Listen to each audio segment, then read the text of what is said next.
Hi friends, welcome back to Jaya's వంటిల్లండి. ఈరోజు మనం ఎంతో హెల్తీ అయిన ప్రోటీన్ లడ్డు చేసుకుంటున్నామండి. ఈ లడ్డుకు కావాల్సిన పదార్థాలండి: బెల్లం కప్పు, నువ్వుల కప్పు, బాదం కప్పు, పల్లీల కప్పు అండి. దానిలో బాదం వేసుకొని మంచి కలర్ వచ్చేలా వేయించుకోవాలండి. నేను చూపించిన విధంగాన వేయించుకుంటే చాలా బాగుంటుంది. పల్లీలు ప్యాన్లో వేసుకొని మంచి కలర్ వచ్చేలా వేయించుకోవాలండి. నువ్వులు ప్యాన్లో వేసుకొని మంచి కలర్ వచ్చేలాగా చిట్టుపట్టమనాలండి, అంత మంచిగా వేయించుకోవాలి. బెల్లం బౌల్లో వేసుకోవాలండి. వేసుకొని ఒక చిన్న గ్లాస్తో వాటర్ ఉండేలా వేసుకోవాలి.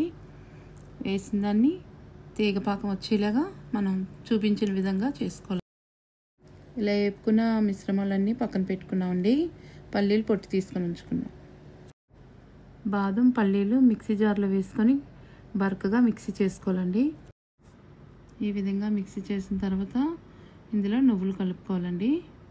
వేయించిన నువ్వులు ఉన్నాయి కదా, అవి కలిపేసుకోవాలి. మనం ముందుగా కరిగించుకున్నాం కదండి పాకం, ఆ పాకాన్ని వేసుకొని కలుపుకోవాలండి. ఇలాగా ప్రోటీన్ లడ్డు ఇలా చుట్టుకోవాలండి. హెల్తీ అయిన ప్రోటీన్ లడ్డు రెడీ అయిపోయిందండి. నచ్చితే లైక్ చేయండి, షేర్ చేయండి, సబ్స్క్రైబ్ చేయండి. బాయ్ ఫ్రెండ్స్, నెక్స్ట్ వీడియో కలుద్దామండి.